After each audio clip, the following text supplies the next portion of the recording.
My name is Adams Abiodun Henry.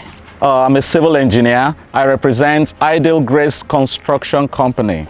We are now on Katampe extension of Abuja.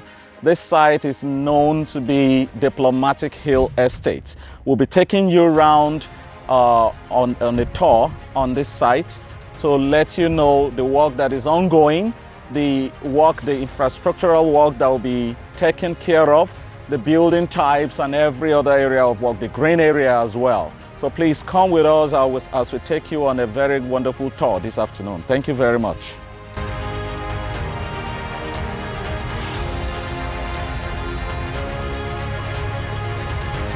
We are on a 55.2 hectares expanse of land that is surrounded by hills all the way.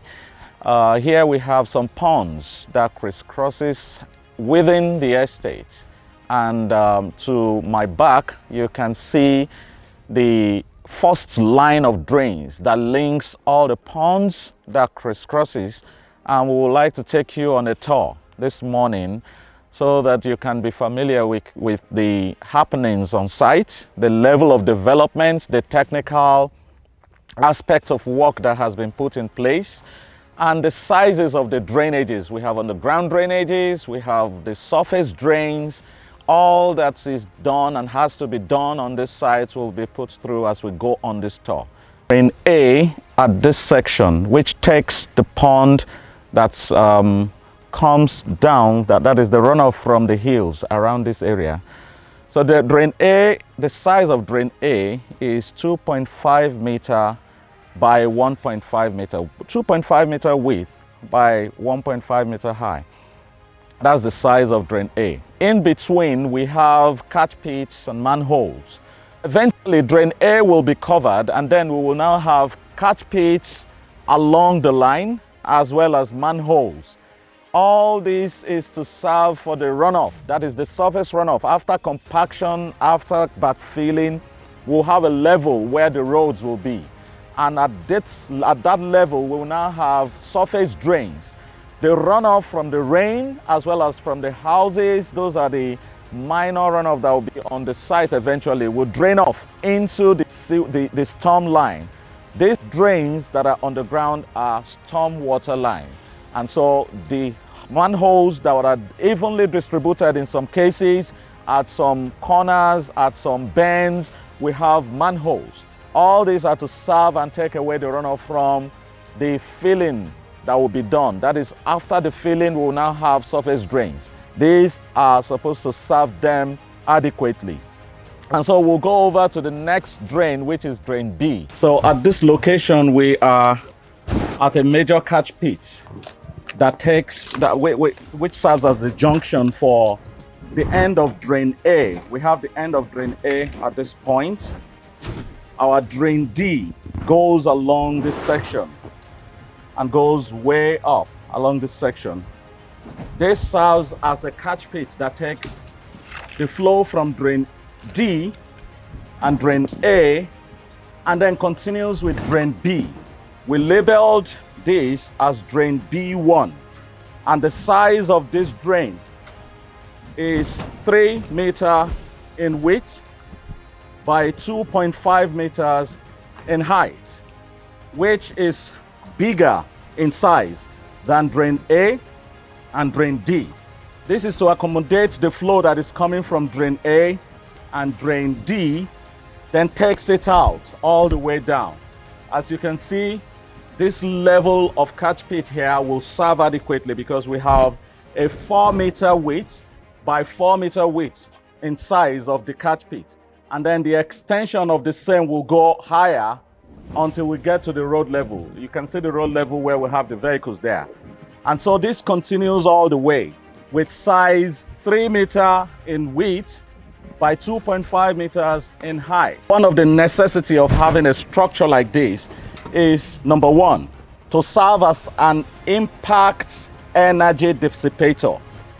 Impact energy dissipator, which means you have a high flow velocity runoff that is coming out from these drains, At some point, you need to slow the flow down to enable the flow go in a slower pace.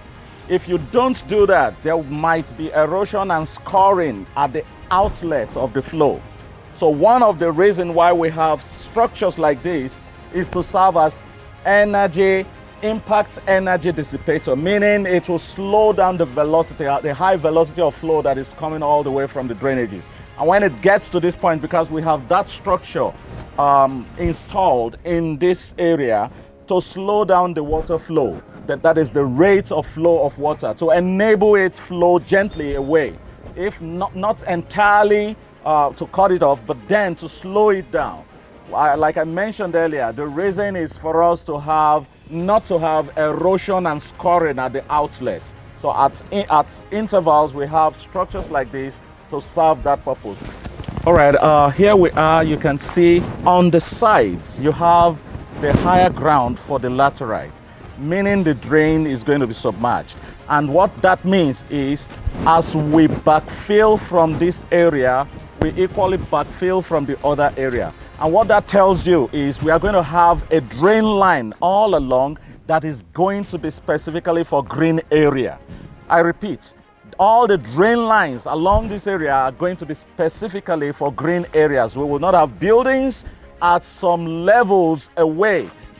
The offset that is going to be away from the drains are going to be sufficient for buildings not to come close to this area, because we're going to have trees and greens installed along this section.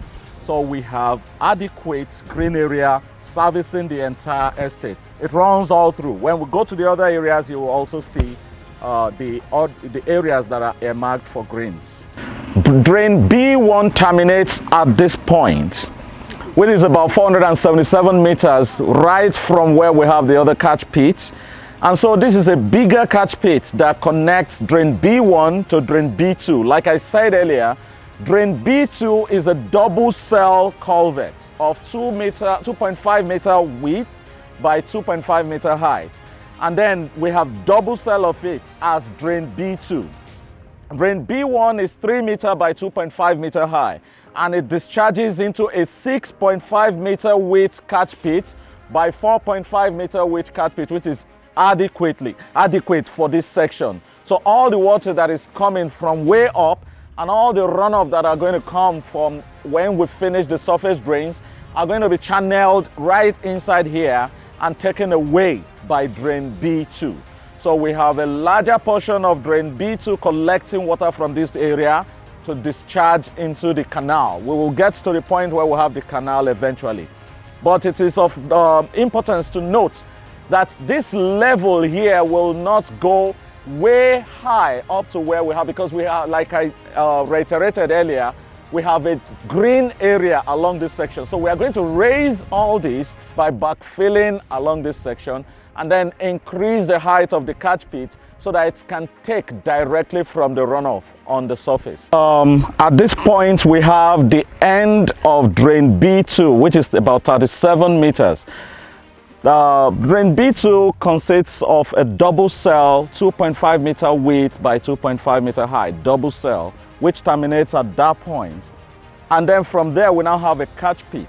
The catch pit size in that area is about 5.5 meters to 4.5 meters. Connects to the catch pit and discharges into another catch pit way down there. If you look through, you'll see where we have iron reinforcements installed. That is the location for the next catch pit. But that catch pit is supposed to serve drain C as well as drain B. So the entire drain B will terminate at the catch pit. Then drain C connects all the way. We'll tell you where drain C starts and where it discharges. But at the moment, we are standing right on drain B2, which is 37 meters. The size is 2.5 meter by 2.5 meter double cell, and then discharges into drain B3, which is 3 meter width by 3 meter height. And all these areas that we've been talking about are going to be slabbed at the top, meaning there is going to be backfilling, not on the sides alone, but then at the top as well. We have an overburden that is safe all through the drains. Okay, we are standing at a part of drain C. We already showed where the reinforcement is, which is the continuation of drain C. Drain C is about 375 meters from the catch pit where it links to the other end of the drain. At the part where we have 3 meter by 3 meter section of drain C, the continuation of drain C has 3.5 meter width by 3 meter high. That is the continuation of drain C, and that kicks off from where we have the catch pit. The catch pit which links drain B3 and drain C. But the continuation of drain C from the catch pit has a dimension of 3.5 meter width by 3 meter high. And that extends until we get to where the canal kicks off. The canal is going to be a trapezoidal drain of about 2.5 meter depth, 2 meter at the base, and 3.5 meter at the open end of the trapezoidal drain. That's the canal dimension. But at the moment, we are right inside drain C. If you can see, the height is way above my height, which is the normal 1.7375 meter. We still have some above me. And so it goes all the way up. You can see the expanse of it is 3 meter wide all the way. This serves a whole lot to discharge the runoff that is coming from the main ponds at the back. We are on the building section of the estate. We have different types of land sizes as well as the prototypes for the buildings. We have the 1,000 square meters, which will house the 6-bedroom. On this portion, we have space for BQ. It will contain a gym, so there's space for swimming pool if you desire to have a swimming pool around your house. That is the 1,000 square meters, which houses the 6-bedroom, fully detached duplex.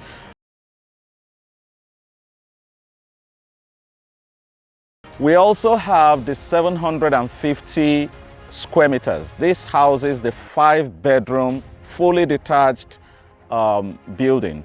And in this area, you can equally have your guest chalet as well as the BQ.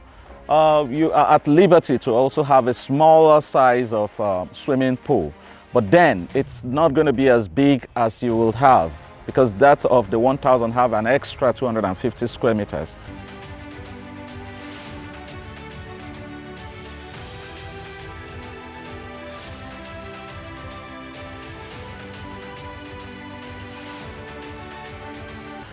The next one to it is the 600 square meters, which also houses a 5-bedroom, fully detached terrace building. Now, what I mean by that is the norm in the building sector is for you to have terraces aligned along the stretch. But in our own case, we have it designed to be in a form of terrace, but then it's a fully detached terrace, 5-bedroom, 2 suspended floors, which means you can have the liberty of the same size of room, the same size of your ground floor being elevated along, and then you still have the luxury of the space around you in the 600 square meters. The next one we'll have is the 500 square meters, which houses a 5-bedroom still. All of these 5 bedrooms comes in different options. You have an option A, option B, option C. These different types are up to you to choose which one you prefer. So you are at liberty to pick the one you want for each type of prototype for your selected portions, because the one we have for the 750 square meters is different from the one we have for the 500 square meters. Now we now have the semi-detached, 4-bedroom semi-detached that is going to be on the 300 square meters. In this case, it's going to be twin attached together, which makes it semi-detached anyway. But then the type of building that is going to be there is 4-bedroom. You have enough space for you don't have a BQ for that, but you have a security gate. You have a lot of car space to be parked, and it's quite luxurious when you compare it to the size of the buildings that are going to be built in it. So for the 1,000 square meters, the land size that will occupy the building itself is roughly 180 square meters. You can imagine having 180 square meters within a 1,000 square meters. And then your BQ sizes as well is well within managed area. You can have a well-managed area in this whole area and still have your swimming pool, garden, you know, just name it. You have enough space to go with.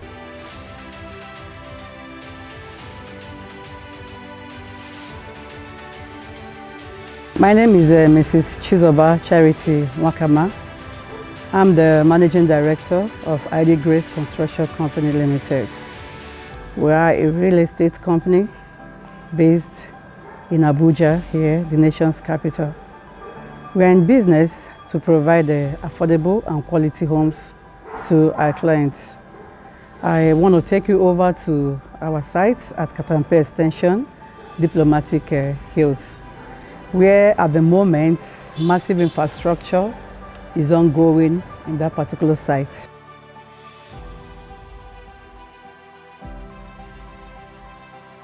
And then we are building luxury homes, duplexes and semi-detached duplexes for our clients. I will probably take you down to our site at Ushafa, measuring about 38 hectares, where we are providing a quality infrastructure and then good homes for our clients. Another look at our site again at Katampe district, where we are, carrying on a building to provide terrace duplexes for our clients. The houses we are building is affordable for every Nigerian. I'm encouraging every one of you who can own a home to do so now. I'm inviting every one of you to visit our sites at Katampe Extension, Ushafa District, and the Katampe District. One major advantage that you get when you patronize us, especially the Diplomatic Hill Estate at Katampe Extension, is the possibility of traffic jam during the peak hours. It's a very big problem and it's quite challenging for residents of Abuja. But with Diplomatic Hill Estate, Katampe Extension, that problem is comfortably dealt with because of its proximity to the expressway, so you don't get to suffer the dread of traffic jam during the peak hours, whether in the morning or evening. No, it's just a free flow ride from the expressway straight down to the Diplomatic Hill Estate at Katampe Extension.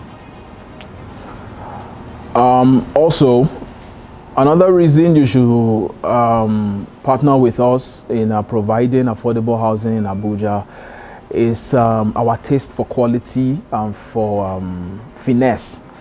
The company is committed to providing affordable but quality housing for residents of Abuja. So we give serious details to the kind of materials that we deploy for use, and we have machines on site and qualified personnel, engineers, structural engineers, builders, and lots more on ground to ensure that the infrastructure is well taken care of and your building is rock solid.